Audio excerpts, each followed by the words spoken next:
So as we get closer to the end of days or end of time, it says in the Bible that there will be people who will come forth with visions, certain dreams will be enhanced. And I am normally not really a dreamer, but the other day I had a rapture dream, which was pretty amazing, and I just wanted to share it because it was so unbelievable. So it starts as we're in this house. There's 4 of us. There's 2 people there, 2 females there that I know, but I don't recognize at all. But I know them.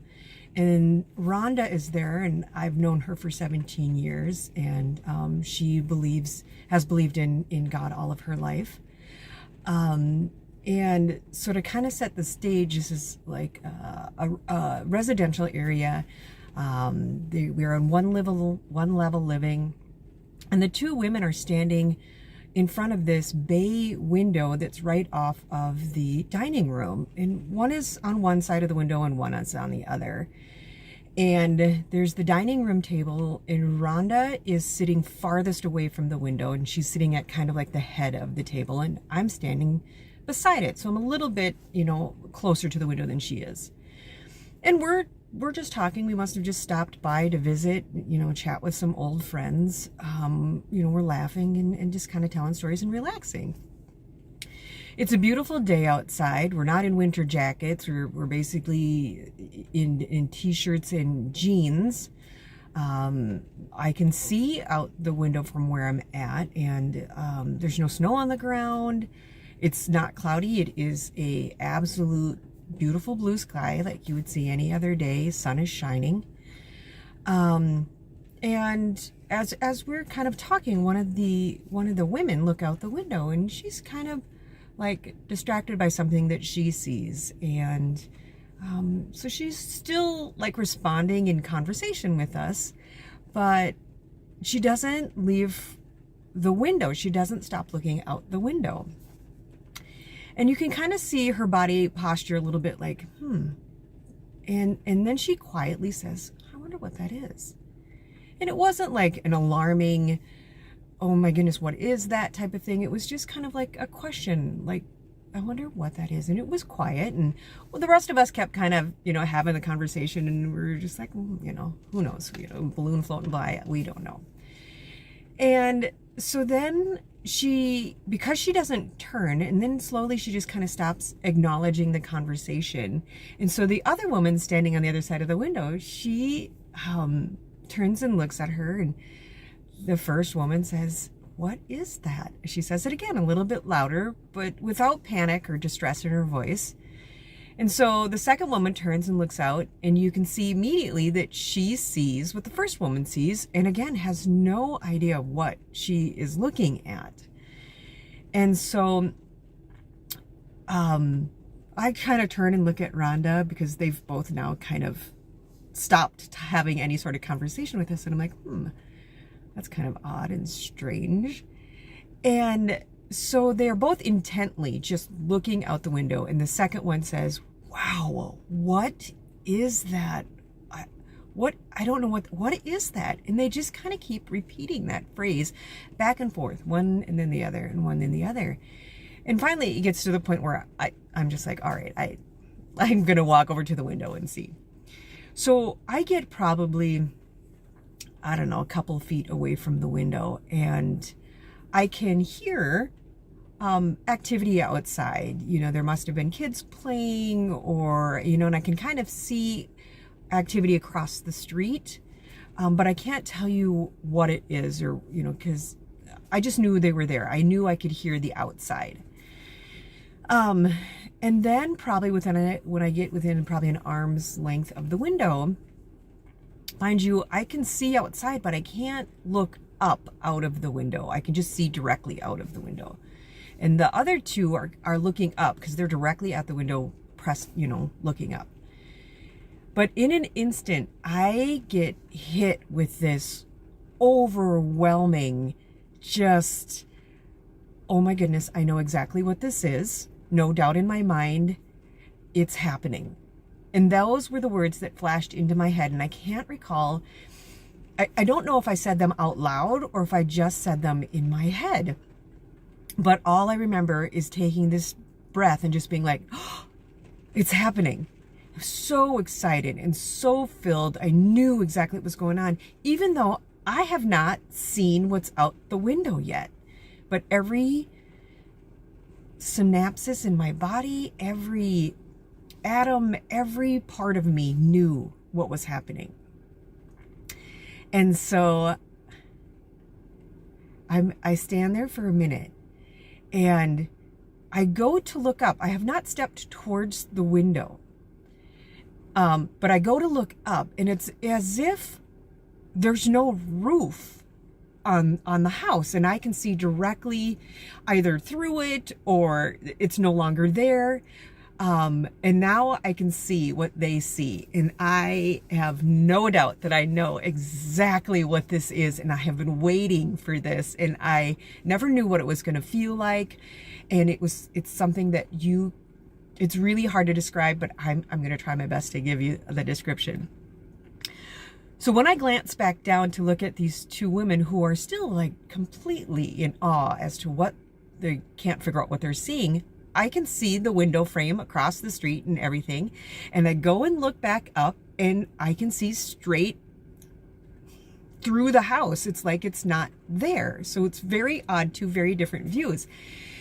And as I'm standing there, remember I said that the sky was blue. And it was just a regular blue sky. And then all of a sudden you can see these rolling clouds. It didn't take up the whole sky. It was just these clouds that started to form, and then they just kept like rolling and tumbling.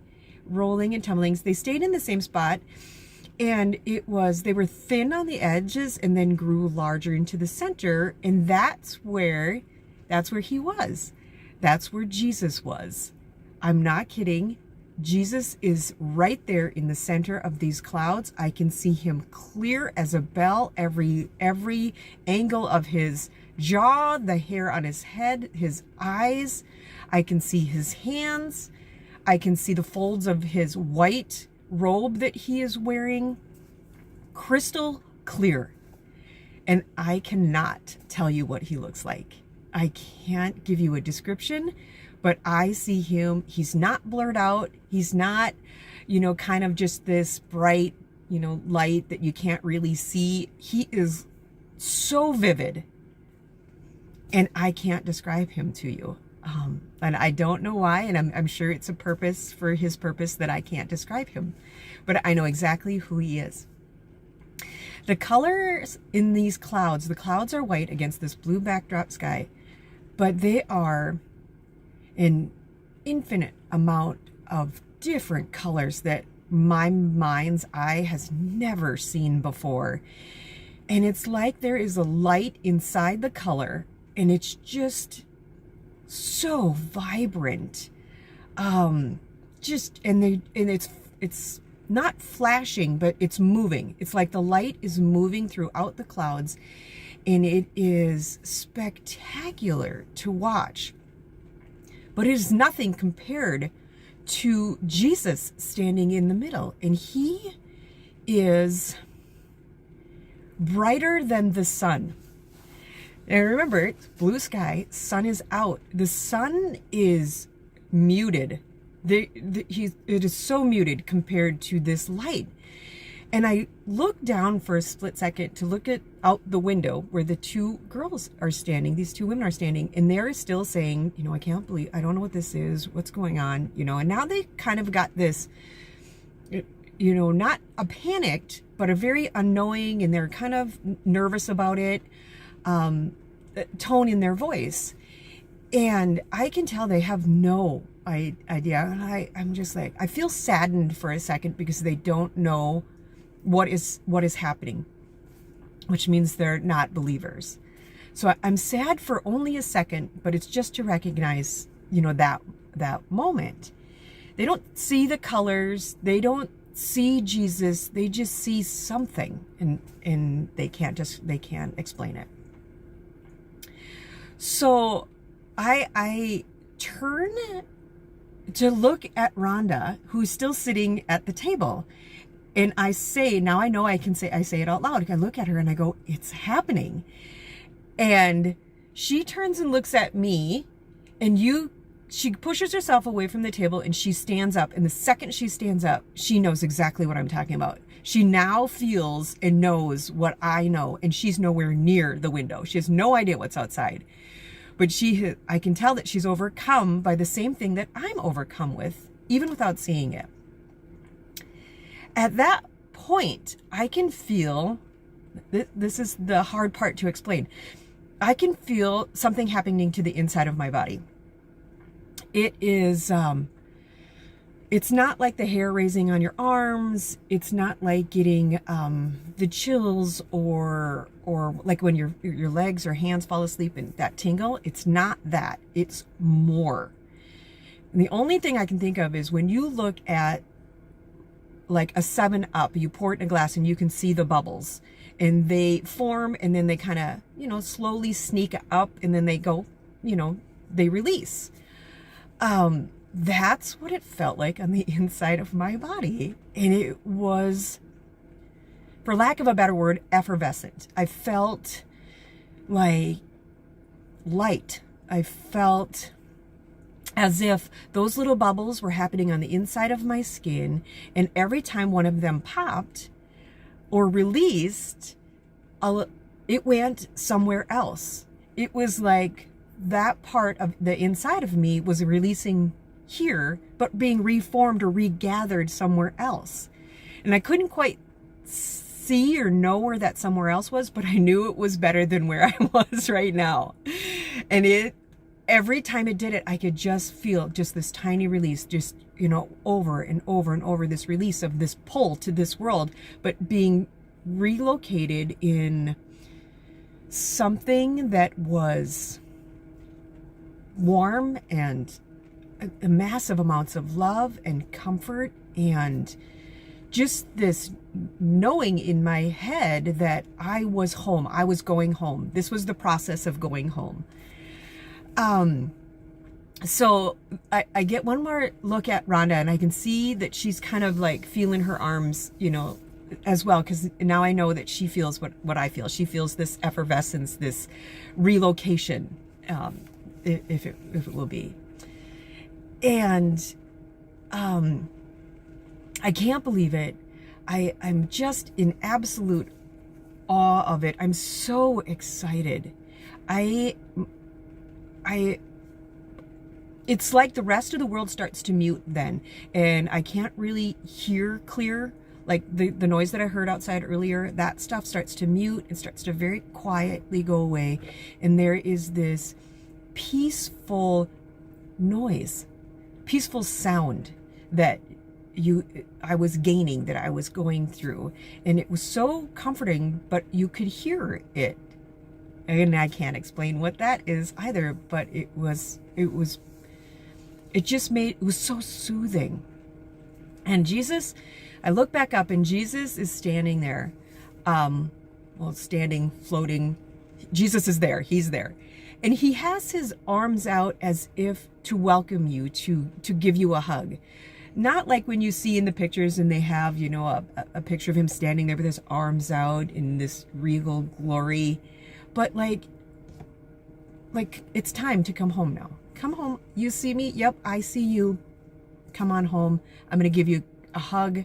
It's just this draw, this absolute majestic but beautiful feeling of being wanted, that you know that you are wanted and loved. I was hoping to get through this without crying. It was so amazing. The feeling is just amazing. So, as this is happening, there's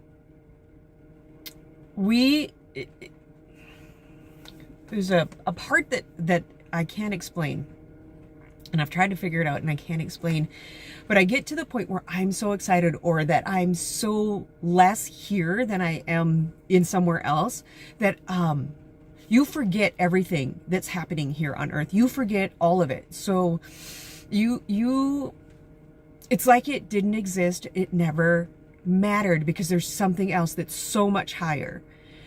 So, like we live on a farm and we have animals, and sometimes I think, oh my gosh, what happens if, the rapture happens? What's going to happen to the animals? Who's going to take care of them? And I know it seems silly, but it crosses my mind. And that's not even, it never even enters your mind. Once you get to a point where so much of you is relocated, it doesn't even matter. The people down here don't matter. Your job doesn't matter, because that's like, it's all gone. It's all been taken care of, and you don't have to worry about it anymore. There's something more. There's something greater. So that was really interesting, that I could recognize that all of a sudden I wasn't worried. I wasn't scared. I wasn't, trying to figure out how to fix the problem somebody else already had. And he was like, I've got it. Don't worry about it. You don't need to worry about it. I'm going to take care of it. And I was so excited. I got so excited that I was going home, and I knew I was going home. And at that point, when I was just like, oh, this is it. Unfortunately, I woke up. But for 2 or 3 seconds, when I opened my eyes, I was like, I made it. And then I realized, unfortunately, it was just a dream. But it was just an amazing dream that I can't get out of my head. I have told to numerous people. I am excited that, maybe soon, very soon. And I will tell you that on clear days where there's no clouds and I'm outside, I'm like, maybe this is the day. Maybe it's today. And I'm eagerly but patiently waiting. There are moments where there's 1 or 2 clouds in the sky and the sun hits it just right, and this flash of color will go through and my heart jumps and I'm like, oh, maybe, and then I realize it's, the sun setting on the clouds. But I just wanted to share my dream with you. And hopefully that gives you hope, or makes you, if you don't believe in it, makes you possibly question and reach out. But God bless everyone. And I hope that we all get relocated. Thank you.